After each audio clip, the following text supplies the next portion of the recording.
قسم کی جو بچوں کو مفلوج بھی کر دیتی ہیں، بعض ذہن پر اثر کرتی ہیں، بعض جسم پر اثر کرتی ہیں. تو تربیت کا مضمون اتنا وسیع ہے کہ اگر کوئی ہوش مند انسان اس مضمون کی وسعت پر نگاہ ڈالے تو ناممکن ہے کہ اس کے دماغ میں یہ تکبر کا کیڑا داخل ہو سکے کہ ہم اگر توبہ کر لیں، ہم اگر اچھے ہو جائیں، ہم نیک اعمال کریں، اپنے بچوں کی نگرانی کریں تو بچے ضرور اچھے ہوں گے. حضرت نوح سے زیادہ نیک تو وہ نہیں ہو سکتے، کیونکہ ایک غیر نبی کو نبی پر کلی فضیلت نہیں ہو سکتی. حضرت نوح سے زیادہ اعمال صالحہ بجا کرنے والے وہ نہیں ہو سکتے، کیونکہ نبیوں میں بھی حضرت نوح کا ایک غیر معمولی مقام ہے. ایک نبی کی خاطر اور اس کے چند ماننے والوں کی خاطر ساری قوم کو ہلاک کر دینا ایک منفی پہلو رکھتا ہے اور ایک مثبت پہلو رکھتا ہے. اس سے بڑی حضرت نوح کی صالحیت کی گواہی نہیں دی جا سکتی کہ خدا تعالیٰ نے اس ایک پاک بندے کے لیے اور اس کے چند ماننے والوں کے لیے ایک ایسا عظیم اپنے غضب کا نشان دکھایا ہے کہ گویا ساری قوم کی کوئی بھی حیثیت نہیں ان کے مقابلے پر. اور جب حضرت نوح کا بیٹا ڈوبنے لگا، یعنی ظاہری بیٹا، تو وہاں اس مضمون کو خوب کھول کر بیان کر دیا کہ ہم کیوں تجھے بچا رہے ہیں اور کیوں ان کو ہلاک کر رہے ہیں. انہو عمل غیر صالح، فرمایا کہ یہ بیٹا جو ہے یہ صالح اعمال نہیں رکھتا. تو تیرا کیا خیال ہے کہ ہم تیری خاطر تجھے بچا رہے ہیں اور دنیا کو ہلاک کر رہے ہیں؟ ہم تو تیرے اعمال صالحہ کی خاطر، ان کو بقا دینے کے لیے، ان کو ہمیشگی کی زندگی دینے کی خاطر تجھے اور تیرے ساتھیوں کو بچا رہے ہیں، اور جو ان اعمال صالحہ سے خالی ہیں ان کو ہلاک کر رہے ہیں. تو یہ بیٹا تیرا بیٹا کیسے ہو گیا جو اعمال صالحہ کی حفاظت میں اور ان کو بقا دینے کے لیے تیرے ساتھ کوئی بھی تعلق نہیں رکھتا بلکہ کاٹا جا چکا ہے. بس حضرت نوح کے متعلق یہ عظیم الشان گواہی خود بتاتی ہے کہ حضرت نوح علیہ الصلوۃ والسلام کا عمل صالح میں ایک بہت ہی بلند اور بالا اور عرفہ مقام تھا. بس اس کے باوجود وہ بیٹا آپ کی زیر نظر، آپ کی آنکھوں کے سامنے غیر صالح کے طور پر بڑا ہونا شروع ہوا. اس کے بعد کون دنیا کا صالح انسان یہ دعویٰ کر سکتا ہے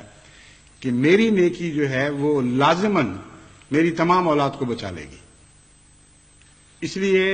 نیکی اپنی انتہا کو بھی پہنچی ہو اور خدا کے ہاں قبولیت کی سند پا چکی ہو، اس کے باوجود ایسے حادثات ہو سکتے ہیں. اس لیے عجز کا مقام یہ ہے کہ انسان دعائیں کرے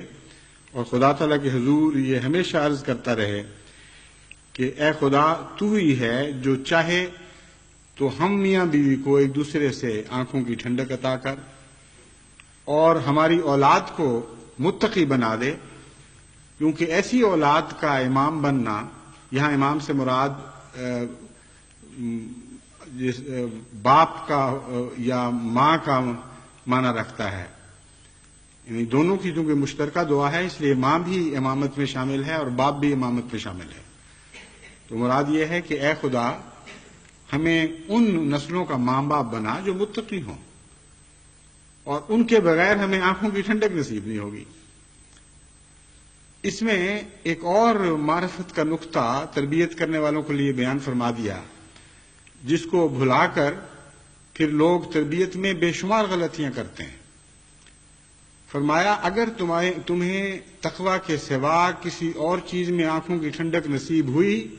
تو یاد رکھنا نہ تمہارے حق میں یہ دعا قبول ہوگی، نہ تم اولاد کی تربیت کے اہل بنو گے. اگر تم آنکھوں کی ٹھنڈک ان کی دنیاوی ترقیوں میں ہی دیکھ رہے ہو، اگر تمہیں اس بات کا پر فخر ہے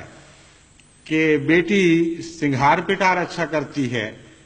یا کپڑوں میں اس کا ذوق اچھا ہے، یا اس کی سہیلیاں زیادہ ہیں،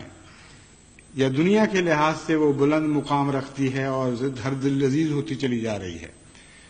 اور پڑھائی میں بہت اچھی ہے،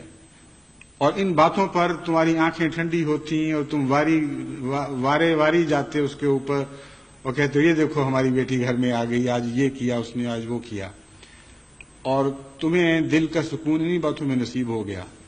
تو تم یہ دعا کیسے کرو گے پھر کہ وَاجْعَلْنَا لِلْمُتَّقِينَ إِمَامًا؟ کیونکہ مانگی گئی ہے آنکھوں کی ٹھنڈک، اور آنکھوں کی ٹھنڈک کا تقوی سے تعلق باندھ دیا گیا، تو فرمایا کہ خالی منہ سے دعائیں کرنا کوئی حقیقت نہیں رکھتا جب تک اس مضمون پر تم عمل کرنے والے نہ ہو، یہ مضمون تمہاری زندگیوں کا حصہ نہ بن چکا ہو۔ بس اگر واقعی اولاد کی نیکی دیکھ کر آنکھیں ٹھنڈی ہوتی ہیں، اگر اولاد کی نیکی دیکھ کر ان کی راہوں میں آنکھیں بچھنے لگ جائیں اور انسان کا دل خوشی سے بلیوں اچھلنے لگے اور خوشی کے ساتھ سجدہ ریز بھی ہو جائے، کیونکہ روحانی دنیا میں یہ کیفیت اکٹھی پائی جاتی ہے،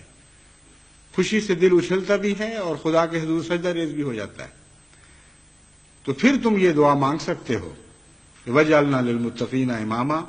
اے خدا ہمیں آنکھوں کی ٹھنڈک نصیب کر اور تقوی والی اولاد عطا کر۔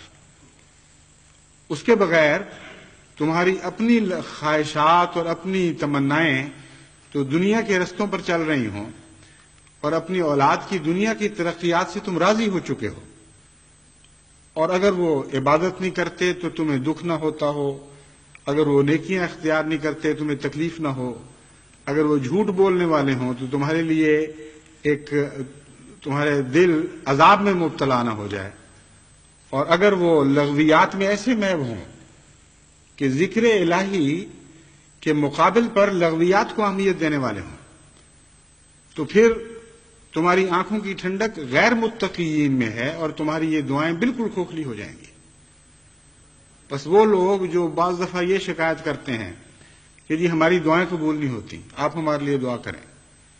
بعض دفعہ تو ایسے لوگوں کے لیے دوسروں کی دعائیں کارآمد ثابت ہوتی ہیں،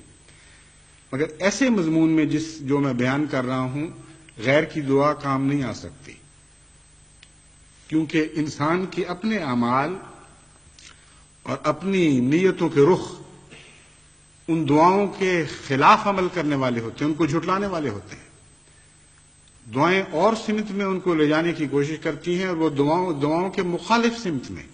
زور لگا کر آگے بڑھ رہے ہوتے ہیں۔ ان کا یہ دعا کرنا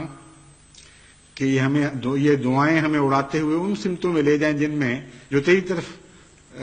لے جانے والے رخ ہیں، یہ کیسی بے معنی اور لغو بات ہوگی، حقیقت میں دعا سے مذاق کرنے والی بات ہوگی۔